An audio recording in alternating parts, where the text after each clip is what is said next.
What's up everybody? If you didn't know, because there seems to be a lot of confusion here, Idle Survivors has two different versions. Global version, which is what the majority of my viewers are playing, is Idle Survivors. Unfortunately, it's still not available in some regions, as I see comments saying Germany release. I have no idea when, but the other, Plague Invaders, is the C version, so regions like these.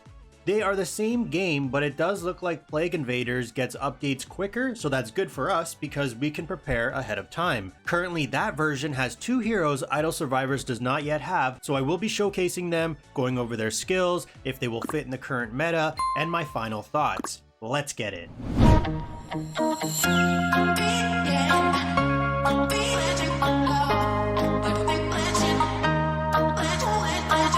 The first hero I'm bringing up here is the one that was teased during the Rift Mending event. I made a video about that right here. I had a feeling based off the design this hero was going to be some form of a tank, maybe support with heals, so let's check her out.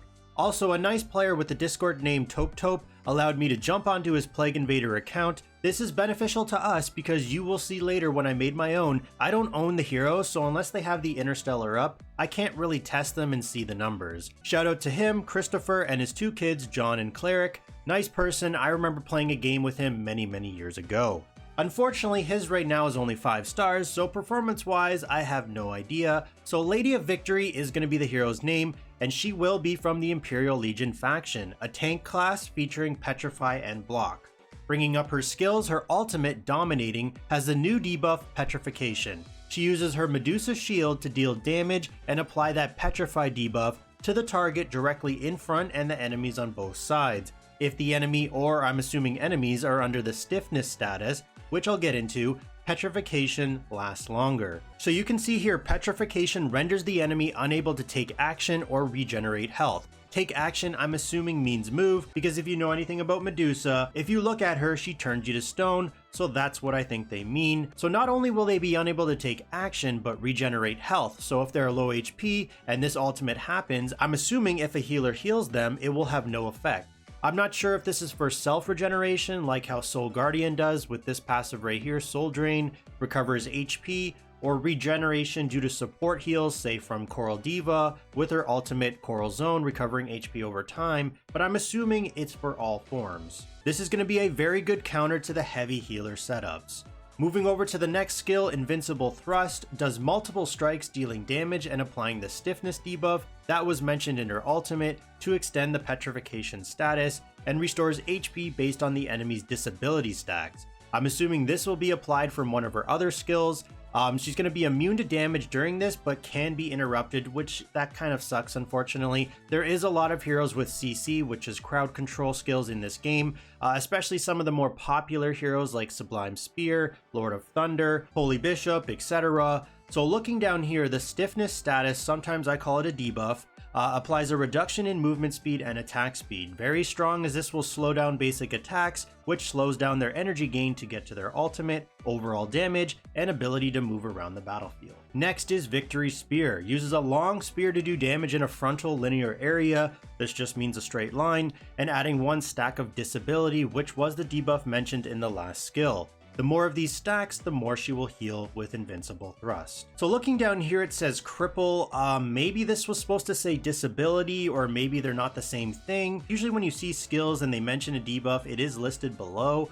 Translations are always an issue with these types of games, and it's actually quite hard to find the descriptions of the debuffs in this game because you have to search through the entire hero database in hopes that one of them has it listed. Would be much easier if there was a way of just clicking on the debuff and it pops up in a small description.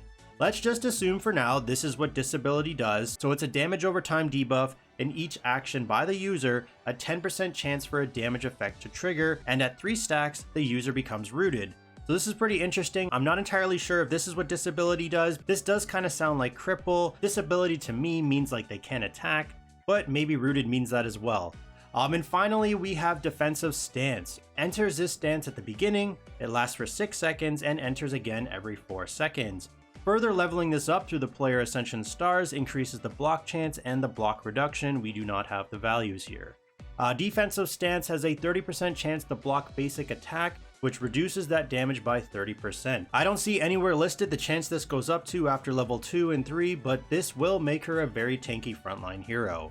Overall, based off the skills, this hero looks like she will be an asset to the current meta. I'm not so sure if she's going to be a must-have because I still prefer Sublime Spear and Soul Guardian to counter the heals and revives, but because she is from the Imperial Legion faction, the guaranteed pity will be lower during her Interstellar compared to, say, Awakener or Reconstructor, and many use the 2-1-2 formation of 2 tanks, 1 DPS, and 2 supports. The next hero is one I've never seen before. It hasn't been teased anywhere in the Idle Survivors game or on social media. I'm going to be swapping over to my Plague Invader account I made because there is currently an ongoing Interstellar event for him, so we can do some Hero Saga testing. Melody of Light, this is going to be the new hero, will be from the Awakener faction, a support class featuring Undying Boost. Bringing up the skills, his ultimate is Passionate Solo, starts a performance to release notes similar to Coral Diva. When the notes touch friendly units, they restore HP and add the immortality buff. This is new to the game that I'm aware of.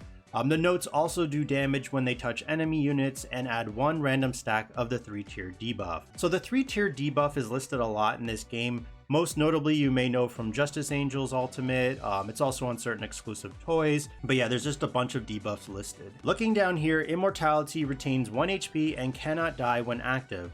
This is massive. This is an AoE area of effect immortality buff to your team each time Melody of Light uses his ultimate. I don't know how big the radius is, but we can check that out in the Hero Saga later. This will potentially switch up the meta and maybe having more DPS heavy focus setups rather than tanks. Next skill, we have Striking Chords. Every once in a while, switch to play one of City Melody, Bounty Sonata, or Empire Symphony, and AoE restore HP to friendly units and deals damage to enemies, plus silence them for 2 seconds. Damn.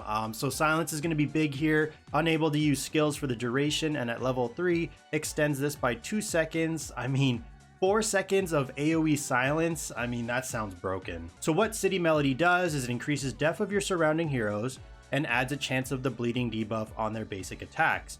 Bleeding is damage over time and is amplified by the number of bleed stacks. What's interesting is at 10 stacks, Hemorrhage is activated, which triggers a loss of 5% of their HP. For Bounty Sonata, increases attack of your surrounding heroes and adds a chance of radiation debuff on basic attacks. Radiation is damage over time and amplified by the number of biochemical debuff stacks. When this is active, any healing effects on the target will be decreased by 50%. If the target dies with radiation, all other units will be given 1 radiation debuff. This is huge. A lot of people are going to be rocking Coral Diva, and she heals a lot if you don't apply any heal reduction. And then we have Empire Symphony, increases attack speed of surrounding heroes and adds a chance of disabled on basic attacks. So because I'm still unsure if the description from Lady of Victory where it said cripple is supposed to be disabled, I'll just say unknown for now. Card Magician has multiple cards and each effect varies depending on the colored card, so there is another hero with something like this, but the wording sounds like it goes in order, so there isn't any RNG. I'm gonna know that after testing. This hero is already sounding like he is god tier. Next skill is gonna be Notes Mastery. Basic attack releases sound waves, dealing damage, heals surrounding friendly units when passes through gaining notes. Similar to Coral Diva, like I mentioned, notes you're able to store up to 10. When fully charged, Radiant Movement effect is increased by 50%, which is the next skill. So Radiant Movement, each time a skill is used, you store 1 note. After death, enter an unselectable state. No idea what this means, but I will be sure to test that out in the Hero Saga. Activate Performance, which means his ultimate, I think, which releases those stored notes. Radiant Movement reduces the enemy team's overall healing and shield effects, which is huge for the current meta of heroes, like I've mentioned many times already, Coral Diva and Holy Bishop. Overall, based off the skills, this is going to be a must-have hero. Honestly sounds broken like a better version of Coral Diva, which I didn't even think was possible. And then for some testing, I did some single pulls to see if my luck was better on Plague Invaders, but turns out it's still the same, it's not good. So for the Hero Saga, it was kind of hard here because I literally have no heroes, but I just wanted to get a general idea on those heals and buffs. You can see here now that I slowed down the speed, it goes in order. So City Melody being the blue circle, as we see right here. Then it's going to slowly switch over to Bounty Sonata being the red circle, and then finally Empire Symphony being the green circle. What I am concerned about is it's kind of really hard to tell if heroes are getting the buffs in this game. There is no buff icons, no buff indicators. It's one of the quality of life fixes I hope they implement. If I pause this video, you can see here she is getting that def up to indicate the city melody buff has procced on her. However, I don't know how this is going to work for melee heroes, as they're going to get further into the battlefield, more so on the enemy side. So I really hope your heroes don't have to be inside this colored circle, because that radius is crazy small. My hero, you can see here, looks to be standing as close as she can be, and she isn't even inside of it.